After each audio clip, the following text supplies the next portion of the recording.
All right. Hello, everyone, and welcome to Writers in Our Midst. On behalf of the Port Moody Public Library, I would like to start by saying that our readings today and all of the work that we do here at the Port Moody Public Library takes place on the unceded traditional territory of the Coquitlam First Nation, which lies within the shared territories of the Tsleil-Waututh, Katzie, Musqueam, Coquite, Squamish, and Stolo nations.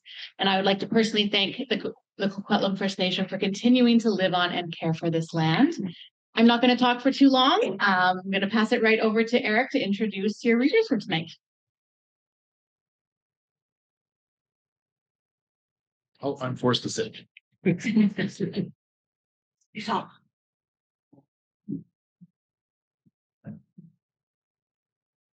So thank you everyone for coming. As the organizer, I'm always nervous if only bums in the seats are going to be the readers. So happy to see you all here.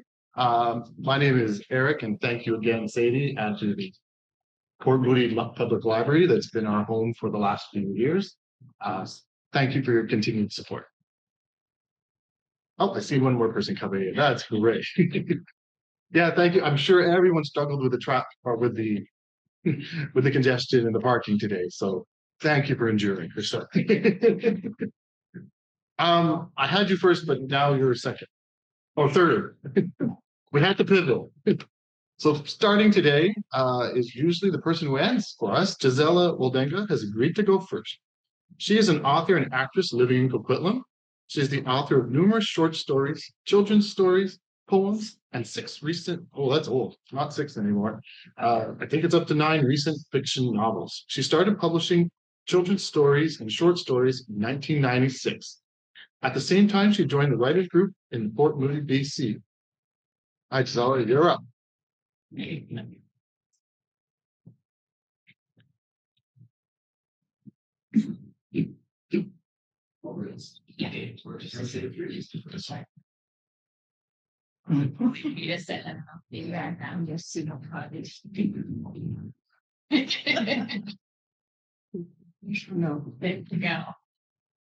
I didn't even need that.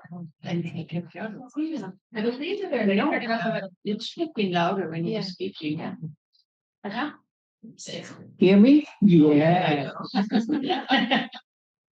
Hey. All right. Since I'm the beginner, starter upper. All right. My story is called The Accident. And maybe you figure she's out of her mind. But anyway, that's all right. Stefan stared at the man on the stretcher. He watched one of the paramedics cover the man's nose with an oxygen mask. What happened? Stefan thought. Why am I standing here? I'm also on the stretcher. Is that me? He looks like me. Stefan glanced over to the car. Totally bashed in on the driver's side. Another car smashed into me, he remembered. He didn't feel any pain, just a bit lightheaded. Am I dead? A faint pulse, the driver announced. Let me get them to the hospital fast. Stefan made sure to slip into the ambulance. I'd better stick close to myself. I look different, flat out like that. I could lose some weight, I guess. Is that what it feels like to have an out-of-body experience? I never believed in it, but this must be it. You'll be in a lot of pain, the driver said. Some of his ribs are broken and also his left leg. He might have bleeding from the head wound, Stefan wondered. I don't feel anything. This is weird. I'll stay where I am. At the hospital, he followed his gurney into the emergency room. How wonderful the doctors and nurses are. Then something like a blast hit him and pain surged through him. He cried out. He came to, the nurse called. No, I felt better outside, Stefan thought, caught against it. And then he was standing there again. That's easier. He let out a breath. Or he thought he did. He needs pain medication, the doctor said. With 2 needles and another oxygen mask, they wheeled him out Stefan followed. Oh, x-rays and scans. What a way to get the inside information, he thought. Suddenly he saw the nurse's face about him, and the pain was back again. He moaned. Sorry, Stefan. This will be done quickly, the nurse said. You will need an operation.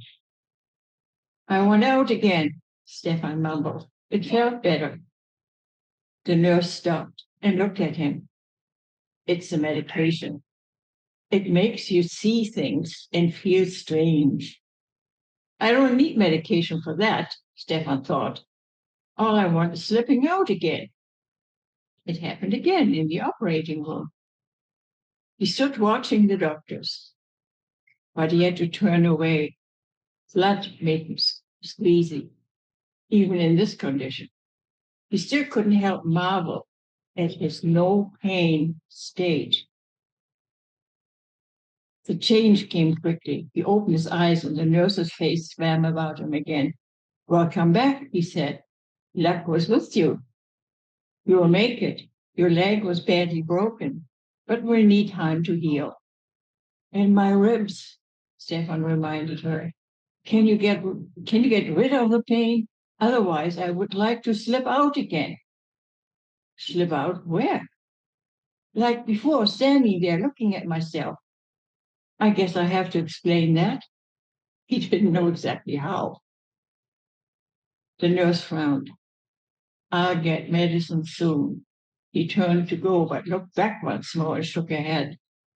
He probably thinks I'm hallucinating. Stefan smiled. Maybe I can do it once more. Once to get rid of pain. That wish disappeared when another nurse came in with a syringe. This will make you feel better, she promised. And it did. He fell asleep. But it made him dream. He was driving his car. Bright lights hit him. An ear-splitting crash followed. And he was thrown across the passenger seat against the door. The door flew open, and he found himself hanging halfway outside. He woke up with a scream. The patient across from him called out. Nightmares? Stefan grunted. Yeah, pills will do that to you, the man said. Stefan ached all over. The broken ribs made it hard for him to breathe. Would be nice to slip out again, he thought. Could he? But nothing happened. I guess I'm not hurting enough. Some time ago, he had read about out-of-body experiences. He had found this thought fascinating. Somehow, what had happened to him? But what now? Can I do it again, he wondered. Then he smiled. It would scare the nurses. They might think he was in a coma. Heavens knows what they would do to wake him up again. Maybe it was better to stay in this real self. Another thought occurred to him. What if he could not get back into his body once he was out of it? That would be the end. What would he be? A wandering ghost? He made up his mind. I'm going to try and fall asleep again and put my mind into getting better. After all, at some time I'll pick up a brand new car. I'm sure the old one cannot be repaired again.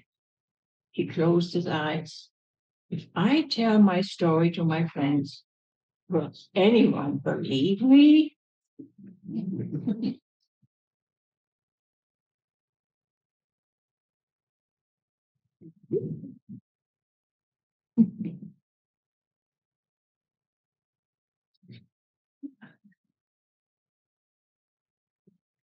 Sure. Let's do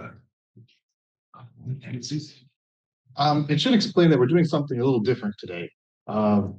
Typically, for the last couple of years, probably, we've been having themes. So we've had like mystery nights, romance nights, children's literature nights, poetry, and I think it's fun and I guess it helps with marketing perhaps. But today we're doing something different. I really told everyone they could read whatever they want, and most of them didn't tell me what they're going to read. Because of that, we're going to have things like outer body experiences followed by life on the farm. So number 2 today is Nancy McNeil. Her passion for writing a children's picture book that included her farming experiences. Her debut book, Becky and the Trailer Kids, was published in June of 2025 and is about raising dairy kids. I'm glad you explained baby goats and the fun and challenges they present. It will be followed by 3 more Becky adventure books that include goats, calves, Canada geese, coyotes, and hummingbirds. She's a member of the Tri-City Wordsmiths and a facilitator of the Shoreline Writers Group. And if you're looking for a critique group, talk to Nancy. Thanks.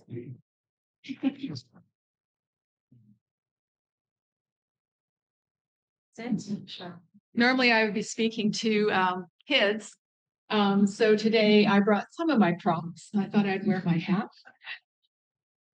And because we don't have access to overhead, I have passed out my book so you can follow along. Because a picture book is a combination of both the words as well as the illustrations.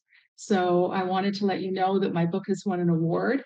It won a silver medal in the Global International Book Award competition. And I share my medal with the illustrator, Solomia.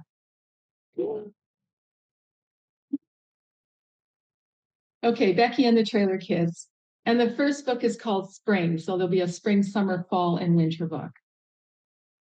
Gramps grumbled as he removes a large cardboard box. It wiggles. Peeking inside, 7 babies stare at him. Gramps smiles at them and says, "Let's go." He begins a quick shuffle to the barn. What's inside the box? 9-year-old Becky dashes outside while Luna and Branta rush to greet her. "Hi, Gramps. What's inside the box?" "Hey, Becky, follow me." "Isn't the box inside the barn?" "Nope." Gramps and Becky climb inside the old trailer near the barn. "Wow, baby goats," exclaims Becky. "These kids need you, Becky," says Gramps. "But I don't know anything about baby goats." "That's okay. You know about puppies, right? Goat kids are sort of the same. See? They think you're their mom. They're yours to love, name, and care for." "Ma," 7 baby goats bleat. Becky watches while each kid explores her lap. 3 boys and 4 girls, 7 cuties. Becky's grin grows into a joyous smile. She points to each kid and says, "Boys, you are Blackie, Whitey, and Skinny Stripe. Girls, you 3 look alike. You're my 3 M's, Mabel, Martha, and Molly. 4th girl, I'll call you Sage." "Becky," says Grammy, your feedings are before and after school. The larger kids drink from this large milk bottle. I've got one over there. And Tiny Sage and Skinny Stripe need a special milk mix, and that's inside the small bottle because they really were quite different in size. "Hey, cutie, I guess you're first." "Whoa, slow down, Blackie. Don't guzzle." Blackie finishes his feeding, bleats, and sneezes. Becky laughs, saying, "I like your milk mustache." I love this cozy space because there's plenty of dry, warm bedding and a door that keeps the kids safe from danger. "What danger, Grammy?" "Becky, we share our land with predators like coyotes, bears, and cougars. Luna and Branta are livestock guardian dogs, our protectors." "Hello, Becky. Are you inside?" calls Jane. "Hi, Jane," says Becky. "Glad you're here. At school, you said something about a trailer?" Jane asks. "I like your cool sign, kids helping kids." "Thanks, Jane. Gramps made it. Come meet my trailer kids," Becky says. "Your what?" Jane asks. "My baby goats, or kids. They're cute, funny, and naughty."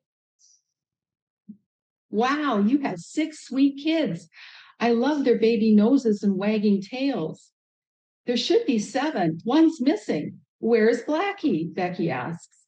Jane sees a dark spot on the floor and pushes the straw away. "There's a hole in the floor under this pail.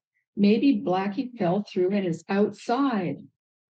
Oh no, says Becky, there's danger outside the trailer. Let's cover the hole and find him.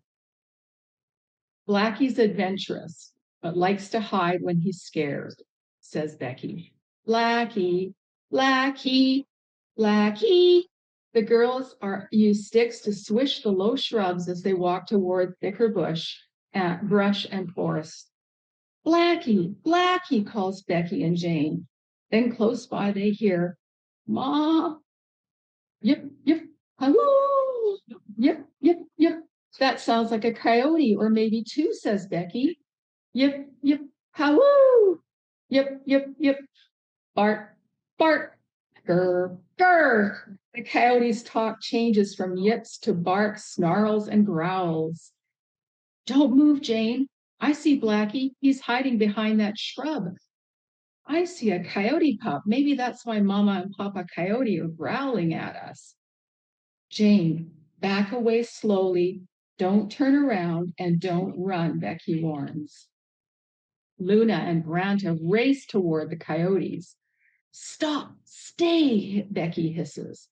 Both dogs obey while Becky and Jane watch the coyote family walk toward the forest. Becky scoops up Blackie and snuggles him and says, "You're okay. Let's go home."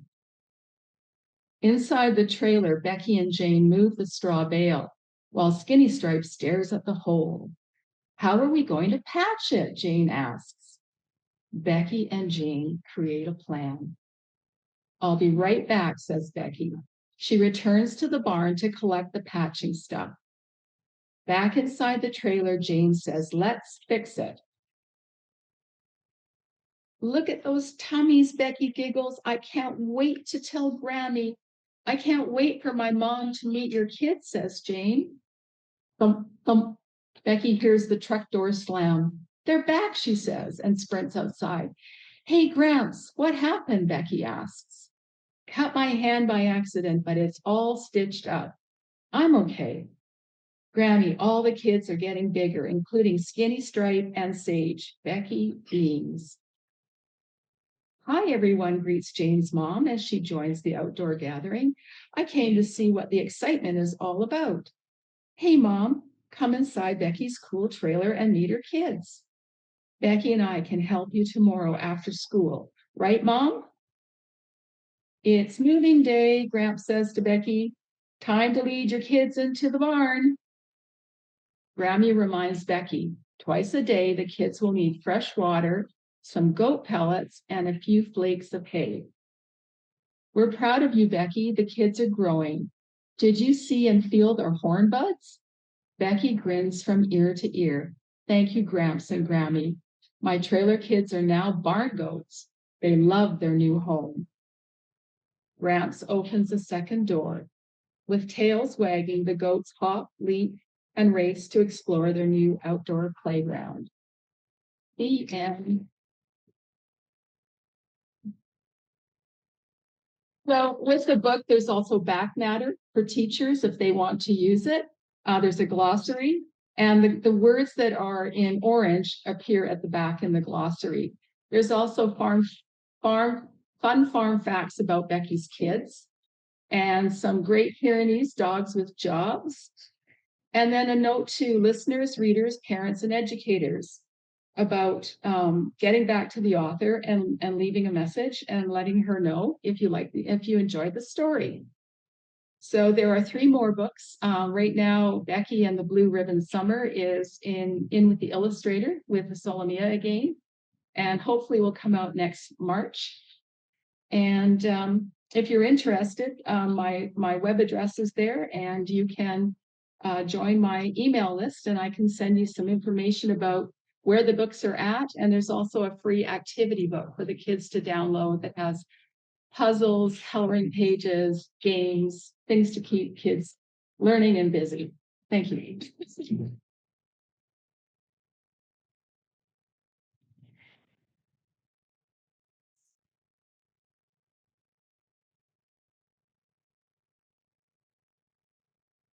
Is that in the White Pines?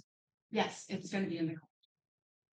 Sorry, I thought I started at 11:30. I'm rushing from work. I'm so sorry. Don't worry about it. For those of you at home, I just found out that the book is in White Pines. Having just able to peruse through it and see the pictures, I would advise you, especially if you have little ones, the illustrations are beautiful. So the award is well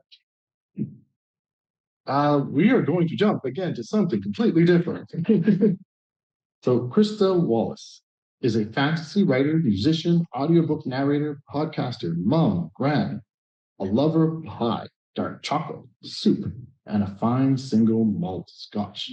She hails from Port Coquitlam, where she sings jazz and tap dances, not usually at the same time. She is the author of the Gatekeeper Fantasy series, and book 4 and 5 are coming out in the new year. An urban fantasy comedy romance, Griffin and the Superius Correlations, and the stories are in pulp, literature, heart kisses, Electrus Eck, and the 49th Parallels. So, Krista, let's see what you got.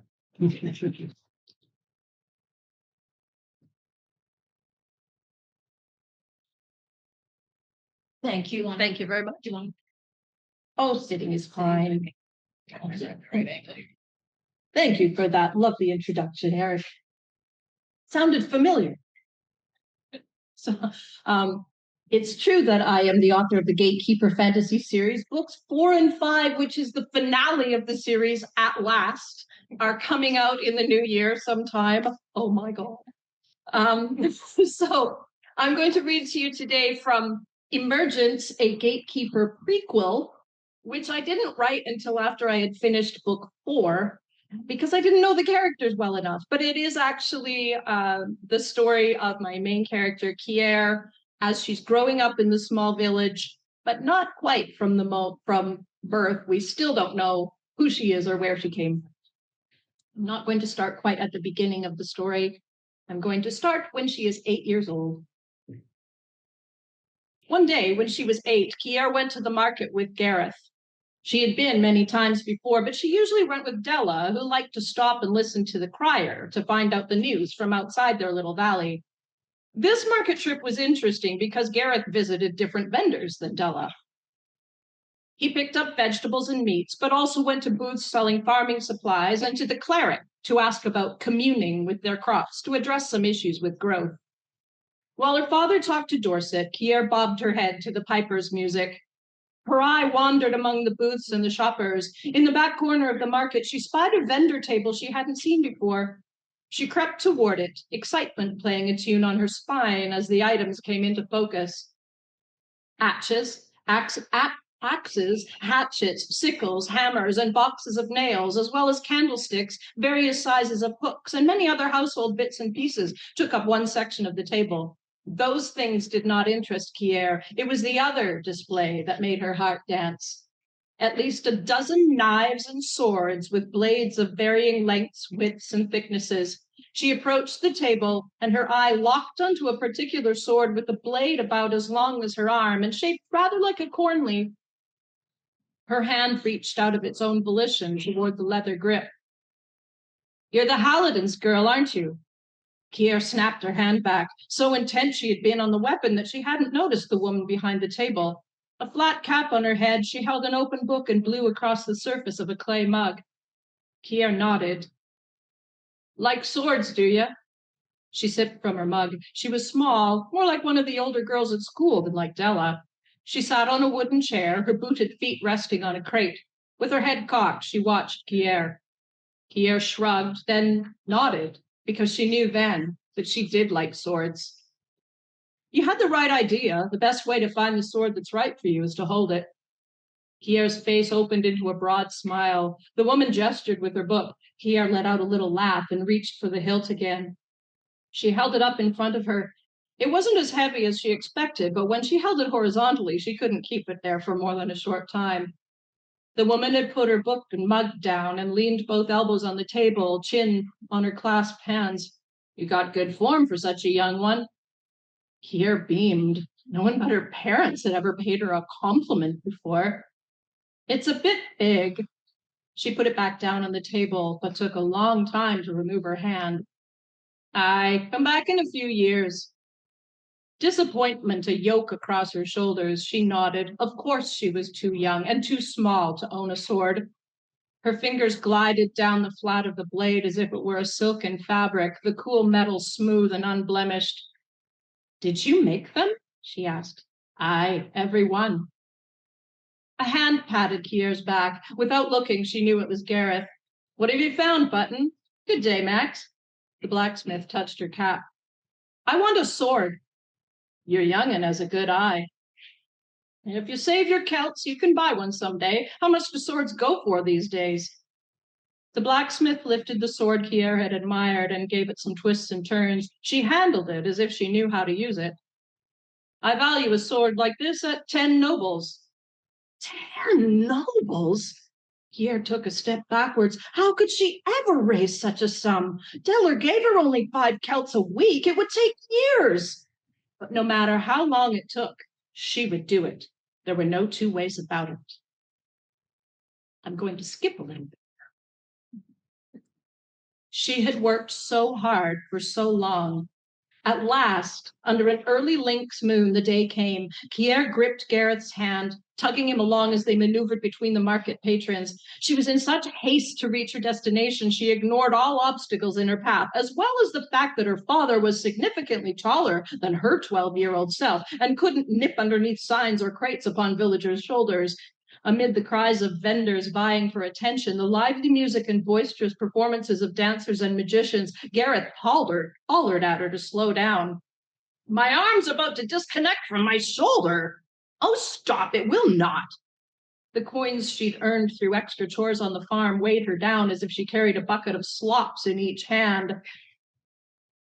Now she had 10 nobles in each pocket. Come on. He laughed. They're not going to run out, Kier. There's no need for such a rush. But they had arrived at the vendor's table in question. Kier's hand trembled as she brushed her fingers along the flat of the longsword laying at the front of the table. Careful now, it's sharp, Gareth said. Kier rolled her eyes at him, and he chuckled softly. She smirked as she gazed across all the blades on display, searching, and not finding. Disappointment stabbed at her heart, and a frown pinched her eyes. She looked past the weapons on the table to their creator. Max sat on her wooden chair, small booted feet resting on the crate as if she hadn't moved since the last time Kier was here. She cradled her steaming clay cup of something that might have been tea, only Kier detected a faint spiciness in the late spring air. What happened to that sword I've been looking at? She asked. Max's gold brown eyes peered across the table at Kier from beneath her flat cap. Someone bought it. A little gasp escaped her. The weapons on the table turned blurry, and she squeezed her fists. She pushed the words out between clenched teeth. But I was gonna buy it. Max slurped her mug. You did nothing but look at it for months. My business don't do well if I don't sell things. I was gonna buy it. Fire swirled in Kier's belly and rose in her chest. I had to raise the money. She grabbed the hilt of the shortest sword she could find on the table. This is too big for me. The urge to thwack the table with it or kick something roiled like a need to vomit. She squeezed her eyes shut and took in an enormous breath. Hold it down. Don't let it go. Gareth and Della said a sword was deadly in the hands of someone who lost control. If she lost her temper again, they would never let her buy one. And after all the extra work helping with shearing, minding the flock in the field, and mucking out the sheep pens, repairing fences, the corn harvests, a red haze crept across her vision, and she fought it back, taking in more air, stretching her lungs until they ached. A windy sound in her ears intensified, drowning out the piper in the corner of the square. She exhaled slowly. The sound subsided even as she realized Max was speaking and Kier hadn't heard a word. What did you say? Max had risen and leaned with her palms on the table. She wasn't much taller than Kier, though Kier was only 12 and Max was a grown-up. I asked if you'd like to see a different sword. But you said you'd sold. I sold the one you've had your eye on, but nobody's had their eye on. She leant over and drew up from under the table. This one. Kier's jaw slackened, all the rage running out of her pores like sweat and evaporating as she stared at the classic simplicity of the weapon in Max's hand. Where did that come from? She immediately felt stupid. Max winked at Gareth, and one corner of her lip curled up at Kier. It's a funny thing. As it happens, I make swords for a living. Gareth chuckled. Take it, Button. Kier looked up at him, back at Max, her brow scrunched in consternation now. Max made a show of sighing and rolling her eyes. I made it for you. Kier reached out tentatively, all anger depleted, and awe filled its face. Aiden's heart. She was certain her pocket could not possibly contain enough coin to cover the value of this beautiful thing. She gripped the hilt. Stepping away from Gareth, she checked that she had room around her before giving it a couple of swings. It was lightweight, with a plain cross guard and grip which belonged in her hand. She held it out and followed the sharp edge of the blade with her eye. She was afraid to ask. Holding this sword, she felt closer to being a grown-up than to being a child. How much is it? Max tucked her hands into her blacksmith apron. How much is in your pocket? Gareth took the sword while Kier reached into her pockets and withdrew the sacks containing all the coins she had worked so hard for. She handed the lot of them to Max, who nodded. Good, that's exactly how much this sword costs. The blacksmith grinned as she handed Kier a sheath. Pleasure doing business with you, young friend.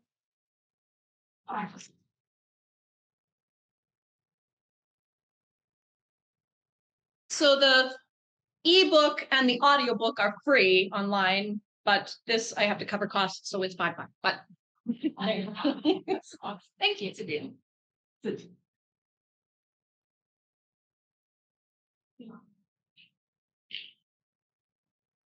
I'll have to tell you a very quick story. Very quick. As you may know, I'm a publisher, and one question I often get is, can I make my own audiobook by reading my own stories? It's funny. 99% of the time, I say no. Krista's the exception. I think you just heard why. Potentially, with Carmy coming next, we are going to hear some more speculative fiction, potentially, but no promises. I don't see a big book. So we might get that, or we might, I'm seeing nods. We're going to get something completely different again. So, Carmy Stubbs is a reader, writer, storyteller, and poet. She is a lover of the word and its power of transformation. She's the author of The Six Knowings of Asira. She lives in Port Moody with her husband, Antonio, and the newest member of her family, the little dog Milo. I'm wondering if that's I've been reading that for a while. Her dog was. It's not new anymore.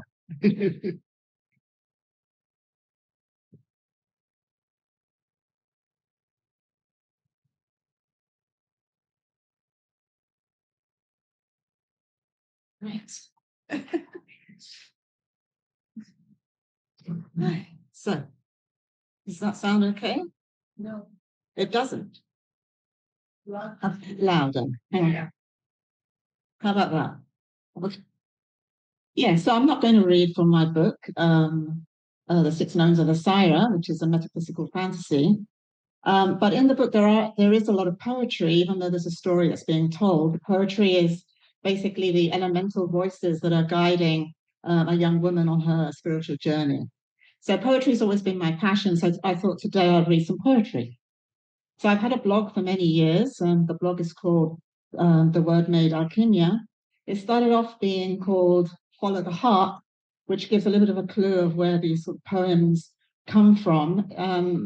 There's a little journey here that's been reflected in everything that I've written, that is trying to write things that are quite spontaneous without judgment and thought. So a lot of the poems are unpolished, but they're definitely authentic and from the heart.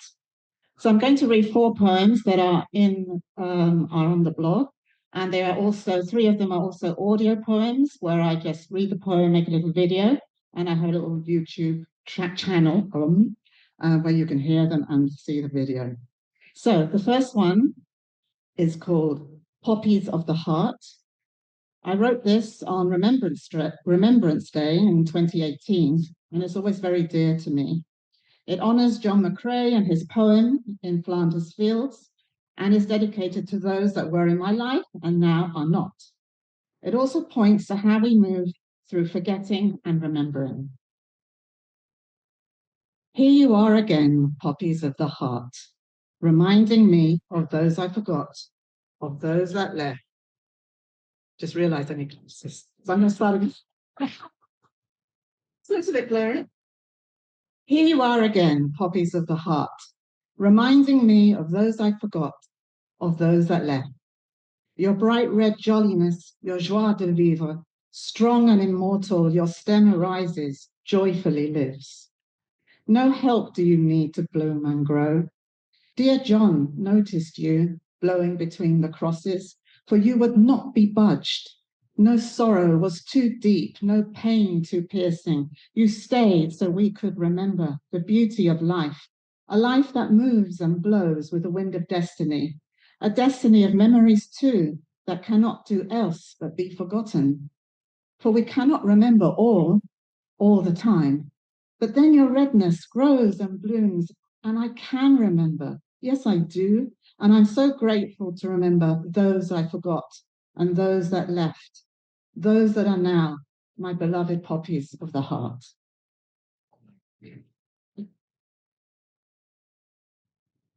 Okay. All right, so the second poem is called The Healing, and it was written in 2023, and it's basically about finding one's authentic voice. It's warm and glowing here. In the silver sea I am for eternity, floating, caressed by spiraling ripples. A hand lifts, touches the face. Oh, smooth and soft. Eyelids flicker, remembering. With coral and kelp on the wounds, I've lain here in this soothing silverness. Now I rise from the silky waters and look around. The storyteller finds themselves standing on a glittering shore. Their long hair dances in the breeze. They glance down. The voice lies there amongst the pebbles. Recognize, the voice leaps into the storyteller's heart. A wooden staff appears in my hand.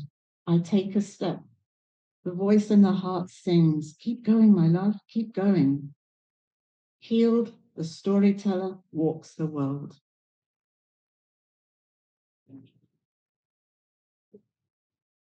I'll just get a capture every poem. That's quite nice. So the third poem is called Fireworks of Silence. This was written in 2017. If you feel like it, you can close your eyes, and this one just let the words permeate. It went dark out there. Lights turned on, an urban shininess illuminating nature's sleep.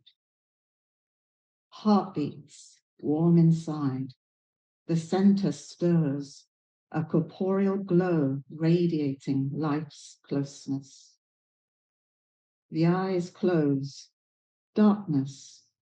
A calming silence explodes, an expansion of light clearing the messy noise. Whoosh!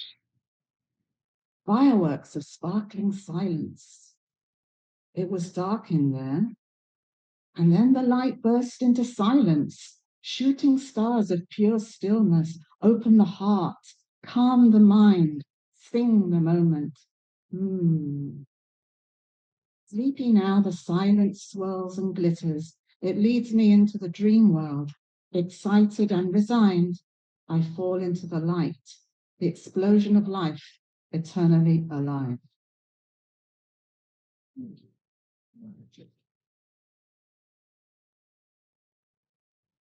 And the last poem is called The Way. It was written in the middle of the pandemic in 2020, and it was inspired by a photo of a beautiful gate in Richmond Park in England. Come in, my loves, she says, into my garden. The way in is shown. Open the gate. Come in, my loves. She smiles at me. It's easy. The way into my garden, peaceful and true. Happy and open-hearted, I open the gate. The way in. That's it. I enter the garden. She's there, ever waiting. Leave it all. Just stay here now with me. Feel the peace. Feel the joy. Feel the love. As I walk through the greenness, the fragrance of lavender enters my senses. I hear a hum around my head. My body tingles and sighs in delight, and I see the way for humanity, a way of peace and clarity, compassion and joy. I keep the way close inside, knowing it's possible, knowing it is the only way.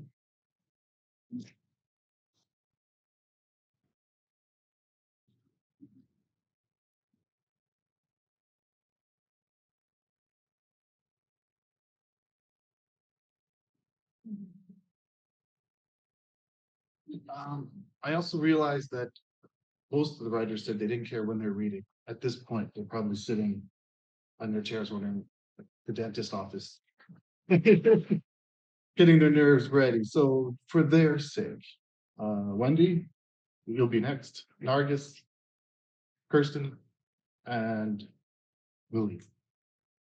Hope that's okay with everyone. Sometimes it's hard to be last. Is that okay? Excellent. So W.L. Hawkin writes the kind of books she loves to read from her home in the Pacific Northwest. Because she's a genre blender, you might find crime, mystery, romance, suspense, fantasy, adventure, and even time travel interwoven into her stories. As an intuitive writer, Wendy captures what she sees and hears on the page and allows her muses to guide her through the creative process. In her latest book, Writing with Your Muse, a guide to creative inspiration, she explains her writing process and offers tips and techniques to help writers get their words onto the page. I can honestly say I don't know what she's reading from. Oh, she's reading from that. Excellent.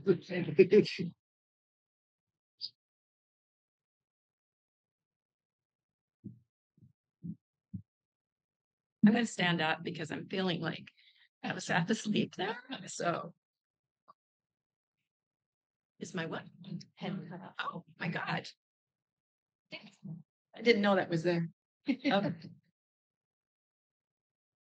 Okay, so tonight I'm going to read from Writing with Your Muse, which is, as we just heard, about my writing process. And this is a piece about how to write memoir. So I'm digging back into my childhood for this one. So most of you don't know anything about my childhood, which is great, okay? Because you know about other things. So this one I wrote actually for a university course a couple of years ago on creative nonfiction. And the assignment was place. The prompt suggested to write at the intersection of history and the environment. I know it sounds really boring. I'm hoping it's not. Okay. So the cow field east of our barn is bursting with honeybees who dart between the daisies. Not those dainty English daisies, but the ornery oxeye, Leucanthemum vulgara, named after a working bullock, the commoner of cows. I have a steer of my own, a Hereford Holstein cross, and feel his docile strength when I climb on his back. I've just turned 8 and wear this place like a pair of wings. Plucking a daisy, I tuck it into my light brown hair. Later, my friend will weave me a crown of daisies to wear to my wedding. Orange monarch butterflies, like fluttering stained glass windows, catch the June breeze and follow me as I meander through the soft green grass in my bare feet. Each spring, I capture some of their chubby black and yellow striped larvae on their milkweed stalks and set them up in mason jars. They ravage the leaves until they're fat enough to spin turquoise chrysalids edged in gold. When they crack from their crystal shells and emerge to stretch their damp, sticky wings, I release them to fly south for the winter. I am the ragtag nymph of the woods, and this is my haven. We are in need of such things, havens. In school, we're warned about the Cold War. Regular people are building bomb shelters, even here in southern Ontario. The Russians have just placed nuclear missiles in Cuba, an island on our side of the sea. And though I love President Kennedy, I'm not sure he can convince Mr. Khrushchev not to push the button. But one thing I know, if the end happens, I'd rather be here in my haven than locked in an airless underground cement bunker lined with tin cans. I can't imagine opening a door to a blackened, hellish world, a bleak, choking bonfire that stretches endlessly into oblivion. I'd rather evanesce to heaven here and now. As I scramble down the small hill that leads to the stream, I catch a glimpse of a dark brown pointed head. My muskrat is a loner like me. I've never smelled the telltale male musk, so assume she's female. I never found her lodge. She must have tunneled along the stream to a secret haven of her own. I'm shocked to discover that most muskrats don't survive longer than 2 years. I'm lucky to have known her then. Green frogs peek from short grasses along the stream. Their throaty croaks like the thwacks of fat elastic bands halt as I approach. I gulp the fresh earthy air and squat by the stream to dip my hands. Though I'm not supposed to, I cup them and sip the sweet coppery water. Water bugs and minnows dart through the slow singing stream, along with invisible amoebic creatures that can make me sick. I see broken willows and tiny hoof prints, even tan scruff caught in the crotches where deer have come to browse. Last year, a lost pony named Puddles joined the herd of wild deer in our pasture. And when we returned him to Stony Creek riding stables, the grateful owner offered me English riding lessons. Soon I'll have a horse of my own, and this will be a haven for us all. Elm lives just on the other side of the rusty fence in the neighbor's field and is so broad I can't get my arms all the way around her. I love the feel of her crusty gray bark against my cheek. Her trunk is tall, but I use the rickety square pane metal fence as my boost. I can just reach her lowest branch from the top, lock both hands around her and swing my legs up like I do on my makeshift trapeze. Elm is the queen of my haven. Her canopy reaches to the clouds and stretches over all the shrubs of the hedgerow. Her dark green leaves have veins and teeth. I remember the smell like rich burnt paper as I iron autumn leaves between wax sheets for my annual collection. I climb as high as I dare, sink back into her comforting arms, and survey my kingdom. I could stay here forever, and later when I practice druidry, this is where I come in my visions. No one can see me in my haven, and I never bring anyone here, not even Lillian, my summer friend, whose family lives in Toronto and owns a cottage just 5 minutes walk north. So I can't fathom how it happens that Anne Mills joins me here one day. Anne's a year younger than me, maybe 7, a raven-haired Shirley Temple with pale skin, rosy cheeks, and thick eyelashes that curl like a doll's. Her family owned a big brick house in the village with tall porches and high upstairs bedrooms, the kind that darling children flung from in Peter Pan. Though I've never stepped inside, I imagine delicate china teacups, polished silver and laced curtains, maids even, the stuff of nobility. At Brownie's, Anne wears the latest fashion, a chocolate brown button-down shirt and culottes, washed and pressed to perfection, a silky white tie knotted precisely so the orange maple leaves float like a breath of autumn across her flat chest. My baggy thrift store dress is too short in hem and sleeves, poo-hued, and clashes with the immense mustard square that must be ironed and folded in precise sequence and then knotted around my neck like a noose, or a ghost, and stabbed with a gold dancing sprite. But now that the Russians have us poised on the brink of nuclear war, a tie like that can become a sling or a bandage seems like a good idea. It was the English who invented girl guiding, and they know all about war. Perhaps Anne and I planned this adventure at Brownie's.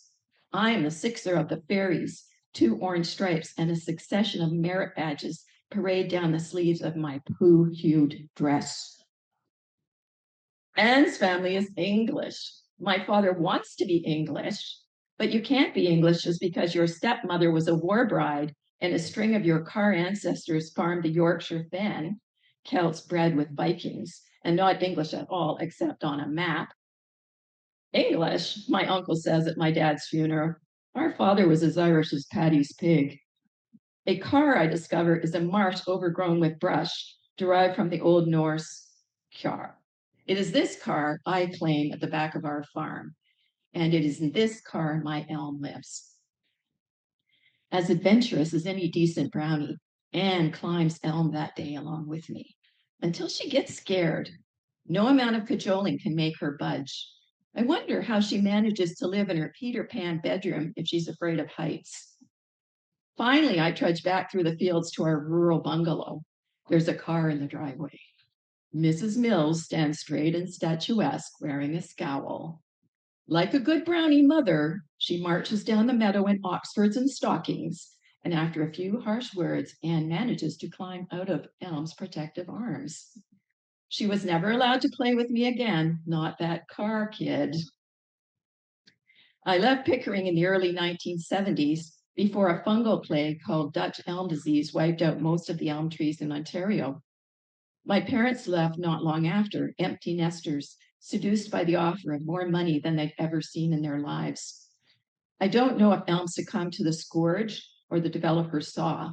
Today, the townhouses are stacked for miles on streets named Maplegate, Cedarcroft, and Linwood, wordy reminders of the past since the trees are gone. Bulldozed, chipped, flattened, vanished like the daisies and the bees. There is no mention of elm. That spring, my 8th, the New Yorker published excerpts from Rachel Carson's environmental treatise, Silent Spring. I didn't hear of it for decades, and when I did, my heart ached for all that once was and will never be again. Yet Carson offers words of encouragement. Those who contemplate the beauty of the earth find reserves of strength that will endure as long as life lasts. There is something infinitely healing in the repeated refrains of nature, the assurance that dawn comes after night and spring after winter. I believe Carson is right. Though my haven is gone, every blade of grass, daisy petal, and butterfly wing exists in my memory. I will always be the ragtag nymph of the woods. In my vision, I perch in the arms of my dear elm tree and survey my vanished kingdom, where no muskrats die, no missiles threaten, and our dear earth continues to spin out her seasons in turquoise and gold.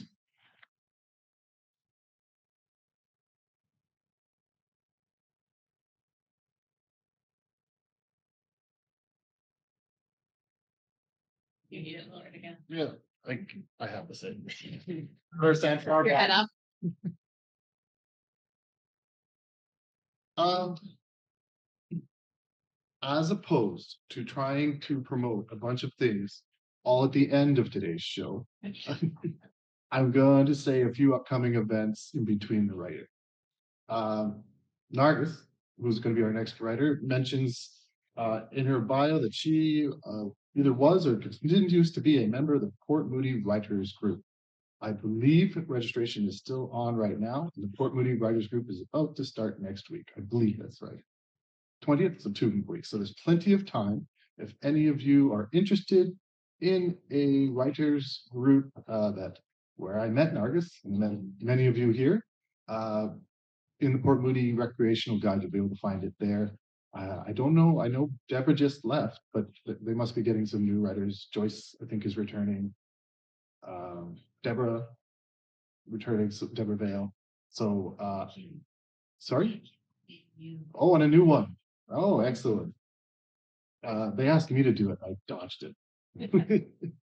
My editing skills are not worth it. I could not do that. So Nargis Abraham's rapport with writing began with journalism degree and freelance articles in an Indian magazines and newspaper.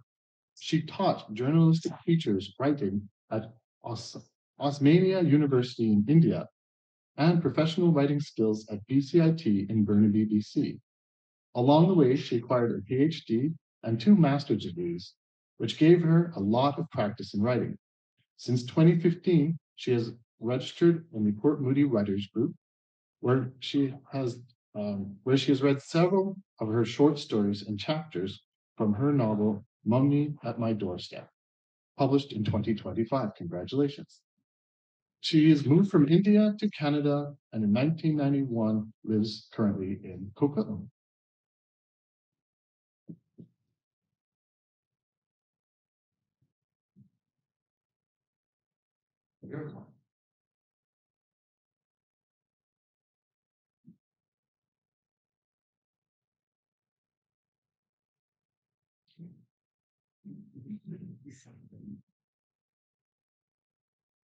You have to look at us.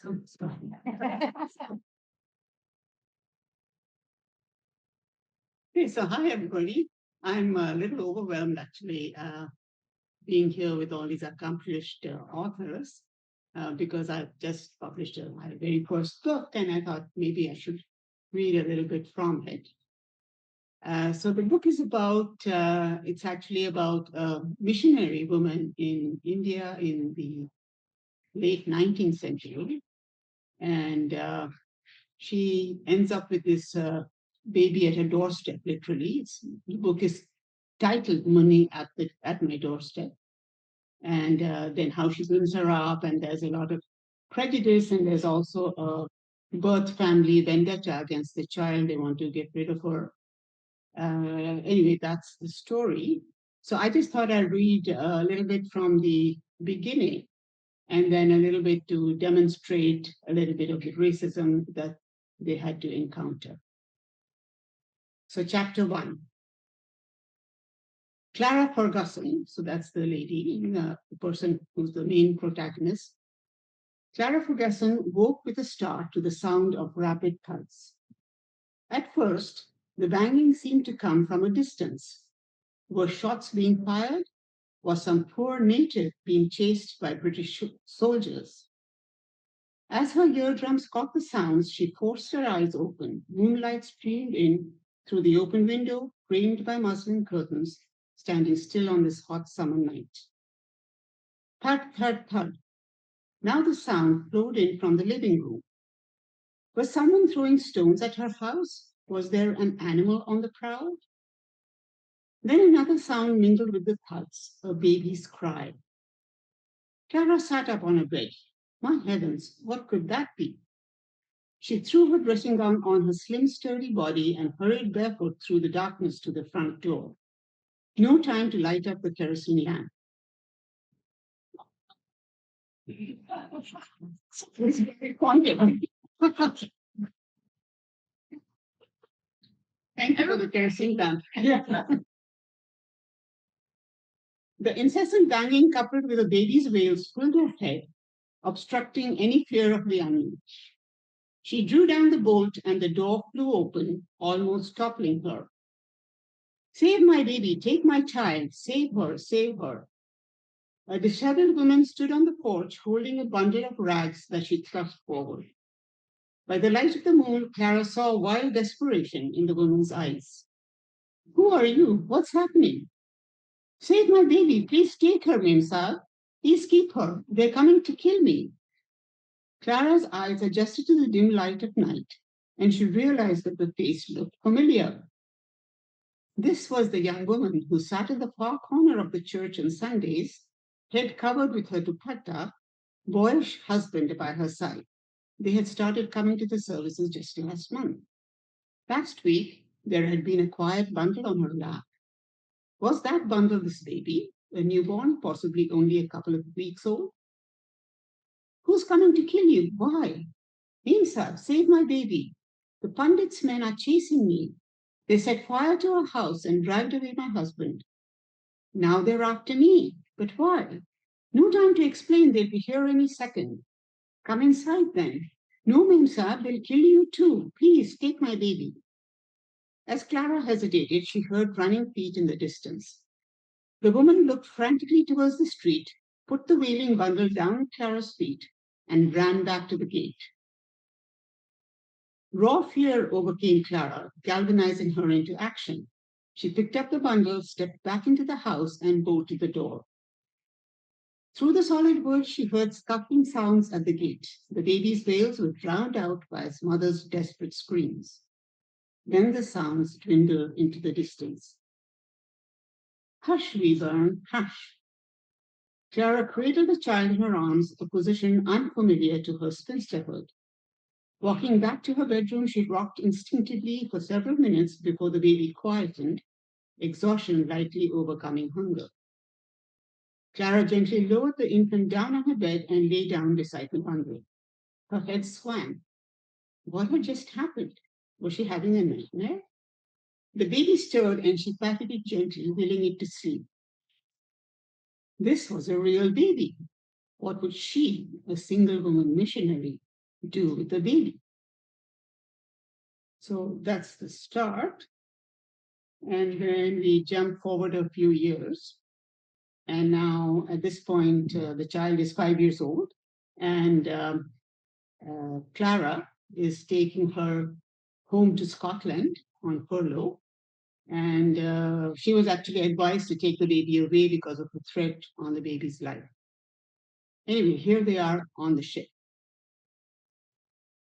The sailing was smooth across the Arabian Sea, the weather just right, not too hot, but not cold. Clara and Esther fell into the routine of the ship's daily agenda. The playroom was a definite part of each day. 2 times a week, a couple of ship stewards organized games for the children. Esther enjoyed these immensely. She was a friendly child, first to make friends. Hello, my name is Esther. What is your name? The little boy looked hesitant.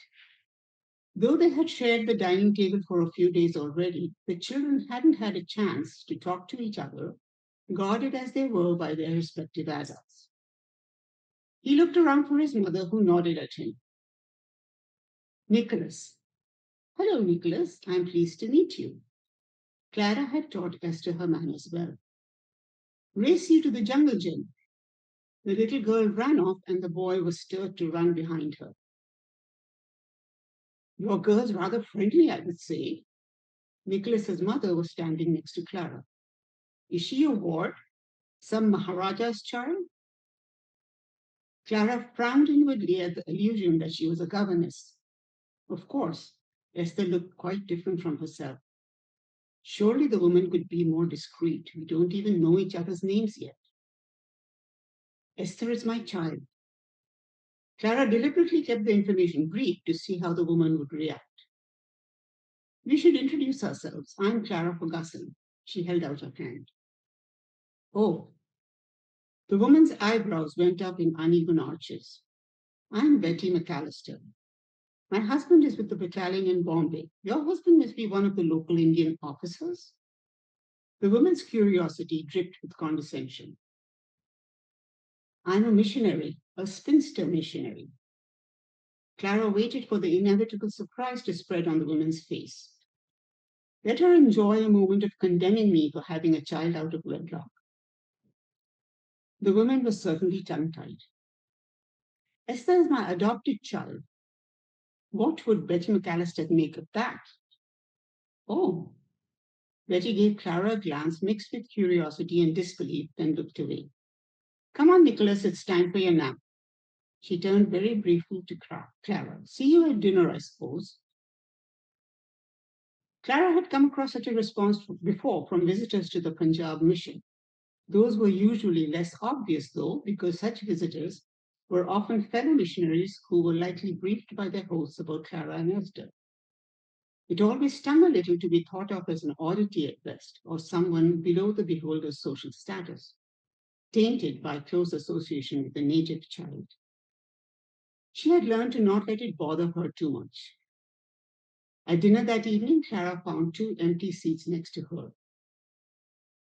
Betty's a little under the weather this evening, so she sent for supper in the room, the woman across the table said in response to Clara's questioning expression.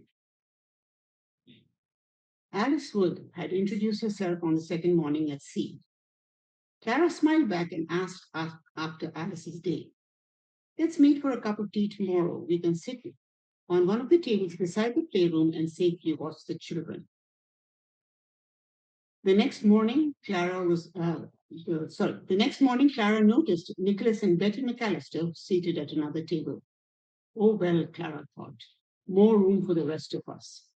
Sure enough, the chairs at her table had been rearranged for service. That's proper. Okay.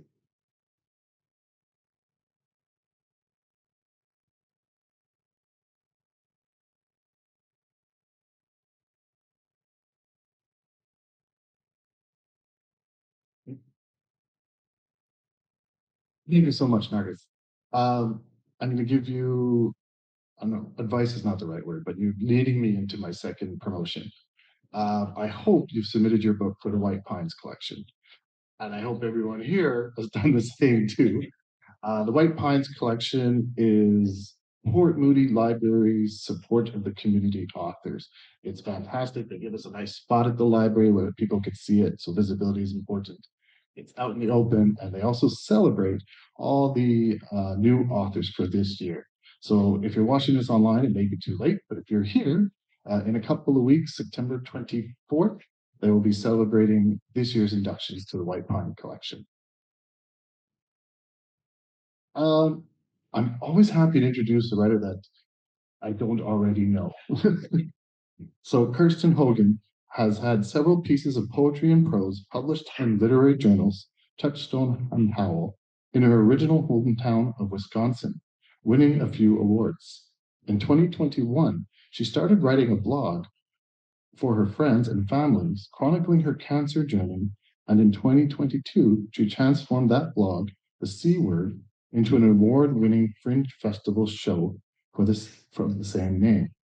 After working in professional theater in Boston and New York City for over a decade, she moved to Vancouver in 2007. Locally, she has worked primarily as a performing artist, graphic designer, and marketing copywriter for both the Rio Theater and her own performing arts company, Bricks House Arts. And while listening to one of her favorite Canadian authors, Iona Wishaw, speak at the 2024 Tri-City Writers Festival, it sparked her interest to write her own mystery novel was ignited. And I hope you don't mind, but Iona is a friend, so I'm gonna tell her you said that. She'll love it.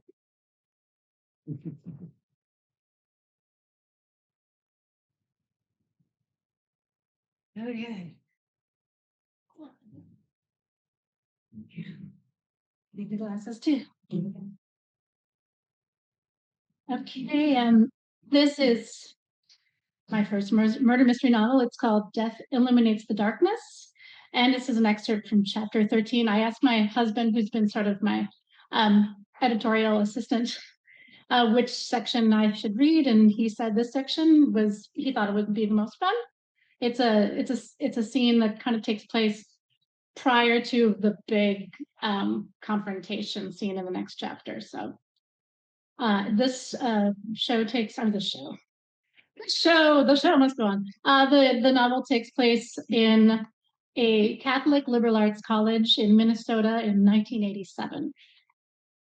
There are such things. Having eaten, washed the dishes, and changed their clothes, the trio of Marie Bernadette, Joan, and Isabel bundled up and headed over to the lobby of the Fine Arts Center for the beginning of the annual gala. Walking side by side on the paved path, which curved gracefully across the small campus towards the golden light spilling out from the 3-story high paned glass windows of the lobby, Sister Marie Bernadette smiled in contentment, not with the pride at having raised the funding and hired the designer to make this building a reality, but in gratitude for the opportunities that building provided others and for the divine magic that took place within its walls. Entering the center, they stopped by the cloakroom where student workers were hanging the guests' bulky winter wear and providing them with claim tickets. The cloakroom would be insanely busy directly after the main concert, returning patrons' coats and handing out the candles for the procession to the chapel. Having unbundled themselves sufficiently, they walked into the sweeping scope of the red-carpeted lobby. On the opposing side of the room from the windows, a mezzanine walkway 2 stories up stretched the length of the long lobby, its railings festooned with evergreen boughs trimmed with large red velveteen ribbons. At either end of the room, open staircases with railed balconies, also decorated in the same fashion, presented a means for guests to reach the upper levels of the seating for the main theater, which boasted an ample orchestra level and 2 balconies. Numerous students and guests were already poised on the mezzanine and balconies, looking down over the main lobby, happily people watching with their plastic cups of Christmas punch in hand. On the left side of the lobby, near the doors which led to the orchestra level of the theater, an impossibly enormous and dazzlingly decorated Christmas tree stood, peppered with large colored lights, its star-topped peak reaching the same level as the mezzanine. Against the towering windows, beverage stations were set up and staffed with more student workers and their supervisors. The three housemates disbanded, Sister Joan and Sister Isabel each drifting away to join conversations with colleagues from their respective departments, while Marie Bernadette made a beeline for the punch. An annual tradition, the Christmas punch was a mixture of cranberry juice cocktail, orange juice, and ginger ale. Presented in enormous cut glass punch bowls, each bowl included a large frozen ring of cranberry and orange, which served double duty. It kept the punch chilled and added more flavor to the mixture as it melted. The staff only had to add more ginger ale to the bowls as the event went on to keep the punch as fresh as it had been when it was first mixed. With a bright smile and an exclamation of "Merry Christmas," a young man passed Sister a cup of the fizzy stuff, which she accepted happily with a reciprocal greeting. Enjoying the buzz of excitement in the room, she sipped her punch contentedly. "Sister Marie Bernadette," a voice called out as Officer Kai Zhang approached. Sister returned a wave of recognition as the young officer drew near. "Wow, you weren't kidding. This is one big party. Thanks again for the invite." Placing his arm softly around the shoulders of a short Asian woman with a head of glossy, chin-length black hair, he drew her forward. "This is my mom, Kalia Zhang." He turned towards his mother, intoning, "Na yog tus poinyam was kuhai rao ko," the nun. The woman nodded, her shyness evident as she tentatively reached her outstretched hand towards Marie Bernadette and said softly in a heavily accented voice, "Nice meet you." "It's very nice to meet you, Mrs. Zhang. Your son is a very nice young man. He is very helpful." She smiled her reassurance at the woman, who smiled back understandingly at the compliment to her son. "He good boy. Police. He say he make us more safe." "He absolutely does make us more safe, Mrs. Zhang. We are fortunate to have him protecting us." Kalia Zhang turned her face towards her son, her expression of pride tinged by a hint of skepticism about his profession, which still plagued her motherly heart. "Kai tells me you are a musician. Do you still play?" Mrs. Zhang's brow wrinkled, and she whispered to her son, who whispered back. "Ah, music," nodded Mrs. Zhang. She shook her head and shrugged. "No more. Maybe again." "Well," said Sister, "I hope you get a chance to play again soon. I'd be very interested to hear you." Again, Mrs. Zhang leaned towards her son, who translated as she nodded in comprehension. "Thank you. I too hope." Sister encouraged Kai and his mother to partake of the punch, assuring them there was no alcohol in the mixture, although it was common knowledge that the students passed around flasks of 151 proof rum, covertly adding a little extra holiday spirit to their cups. And then, eyeing a group of her kids standing under the right lobby staircase balcony in front of a row of red and white potted poinsettias, she bid Kai and his mother farewell and made her way towards them. Father Gunther was a few steps away from the group, speaking casually with a couple of parents of one of the students, and she nodded to him in greeting as she passed. The group was comprised of theater and music students who were part of the college's vocal jazz group. They were scheduled to perform in just a few minutes from the staircase balcony above them. The stairwell on that side of the room had been closed to the public for the occasion. The group was chatting and laughing, sipping from their own cups of fizzy punch as the adrenaline mounted in their young bodies before their performance. One voice rose slightly higher than the rest. "Okay, you guys, we told you we had an announcement. Are you ready for it?" Bridget, her eyes flashing brightly, looked warmly to Anna at her side, reaching her left hand to enclose Anna's while cradling her punch in her right. "Anna and I just wanted to let you know that we are officially a couple. She's coming home to meet my family, and we are moving in together after the break." Anna beamed at Bridget affectionately and squeezed her hand as the group of young people happily offered warm congratulations to the two young women, with many hugs and compliments passed amongst their little throng. Marie Bernadette added her well wishes to the girls. She wasn't surprised, as they were rarely seen apart and had shown an interest in Terry and Gail's life in a way the others hadn't. A few yards away, Sister noticed Father Gunther staring pointedly at the group of students. A disturbing darkness cast upon his normally genial face. As the parents to whom he was speaking continued to rattle on, he seemed oblivious and summarily excused himself from the conversation with a muttered excuse. As he turned to walk away, a spotlight came on to illuminate the makeshift stage on the balcony for the imminent performance. the cue for the singers to make their way up the stairs to their places. The beam of light briefly shone across Father Gunther's chest, and Marie Bernadette noticed a light mark on the edge of his tau cross amulet. There was a chip missing from the wood running down the outside left edge of the carved Franciscan cross. Marie Bernadette felt the blood chill in her veins and was briefly frozen to the spot. Shaking herself out of her daze, she turned to follow Father Gunther, but he had already disappeared amidst the growing crowd. Spotting Brother Matthew, the head of the theology department, she hastily crossed the room toward him. Now, Brother Matthew was a professor of theology, but fancied himself a bit of a Franciscan historian as well, and he loved any opportunity to share his knowledge, giving him a reputation as a bit of a windbag, if not an endearing one. "Brother Matthew," she called out as she approached. Brother Matthew, with his rapidly receding gray hair, smooth, pale forehead, thick round glasses, and wide open smile, making him appear rather cartoonish, turned on his heel to ascertain where the call originated, his eyes falling on Sister Marie Bernadette. "Ah, Marie Bernadette, season's greetings to you." "And to you, brother. Say, I was wondering if you might be able to help me out. I was wondering if you knew much about the Tau Cross." "Ah, the Tau Cross, indeed." Brother Matthew's eyes lit up in excitement to share his knowledge on the topic.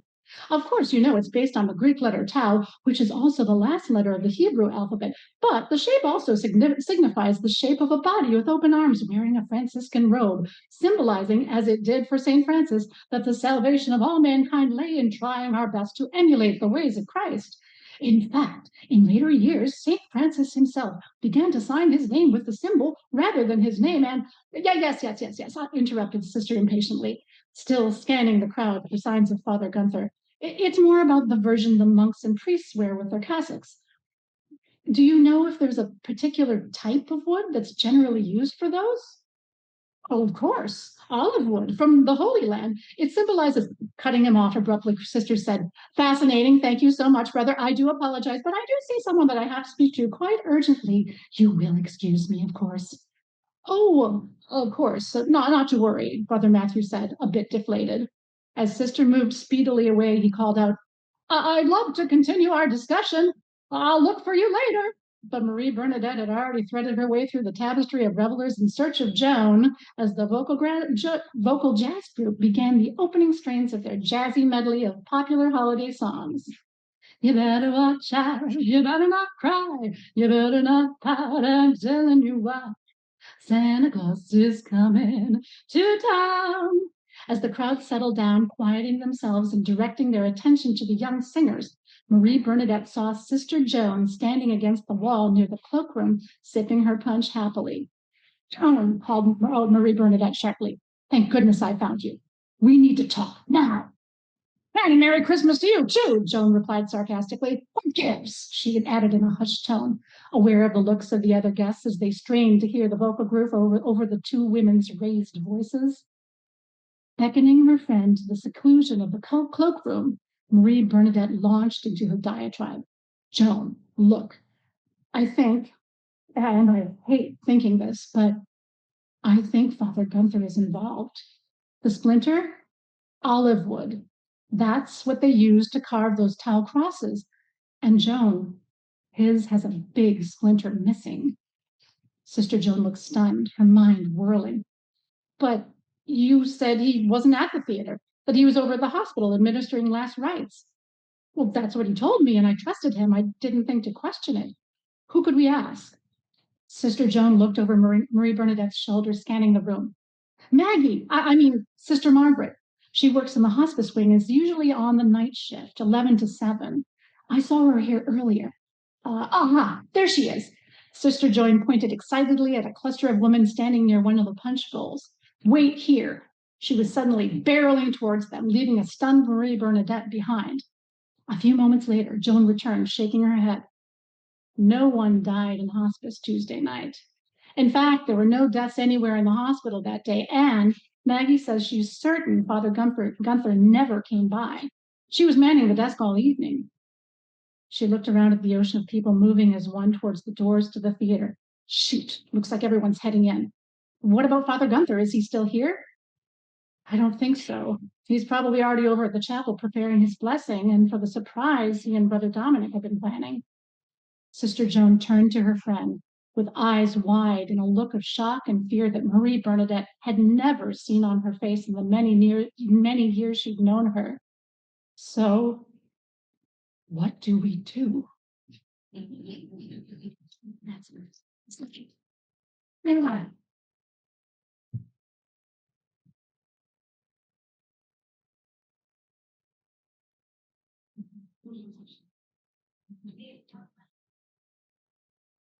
Say thank you, Kirsten, because you're tying me perfectly into what I want to say next. Isn't it? Next and last promotion. This, writers in our midst. I'm like really slow at finding out what we should do next. So I was like, okay, let's get better at that. I'd love to do a Christmas one. Early December. The people I've talked to so far, I didn't get it much. So maybe I can at least rely on you, Kristen. If I get enough people for Christmas, I'd love to do a Christmas, mix it with poetry, sing if you want to. That would be fun. And then I'm pitching early next year, historical, I want to say fiction, but if any of you, I know a lot of authors lately, we've been writing our grandparents' story. So if you want to do creative nonfiction, you're welcome, even if you have some poetry. I know some authors who write poetry about olden days. That would be welcome too. So hopefully early next year for that one. Also, I wrote down on this many places photo. I tend to have our last reader and then we chat and we run off. So if you read tonight, can you please come up after Mallee and take a picture? And that way we'll promote the video online when we do that too. So Mallee Stanley has just released her first novel on Kindle, You Can't Clap with One Hand. But tonight she's leaving the African continent to land in another continent and read a short piece from her novel, They'll Take You Away, which she is hoping to publish next year.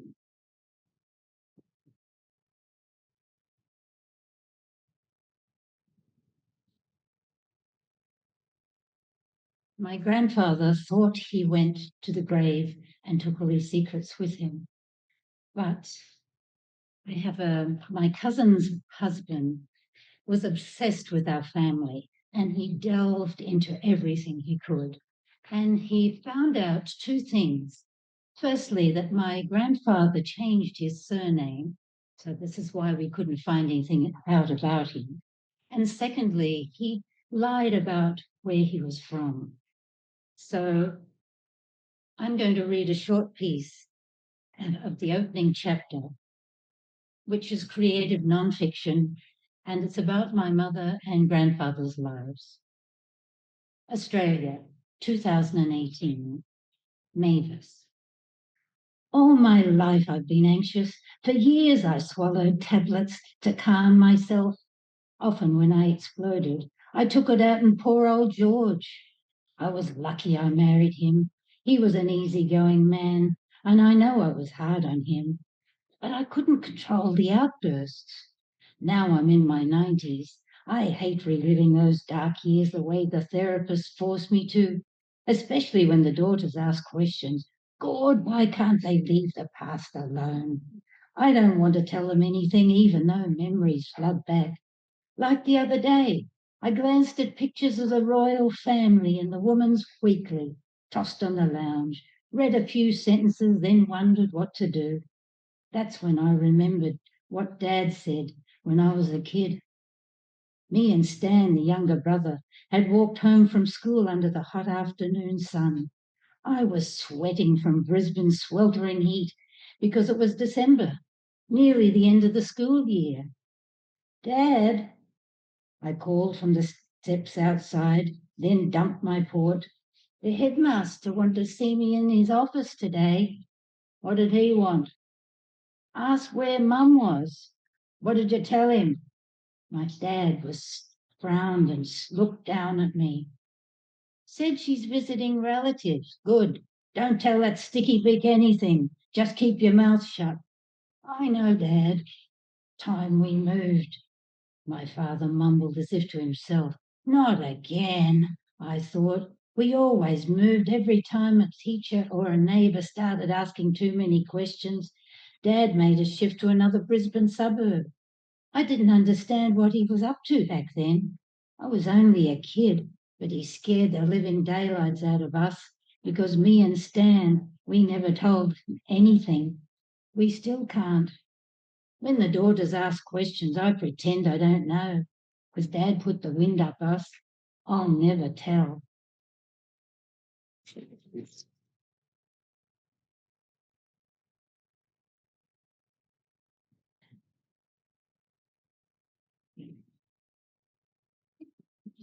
You said that was going to be short. Well, that's it from me. I've promoted all I can promote. Once again, please, if you read today, come up, take a picture. Once again, thank you so much for everyone coming out tonight, especially with the parking situation, to endure that and fight your way through and drive around in circles until finally somebody leaves. Thank you so much. And again, thank you so much, Sadie, at the Port Moody Library.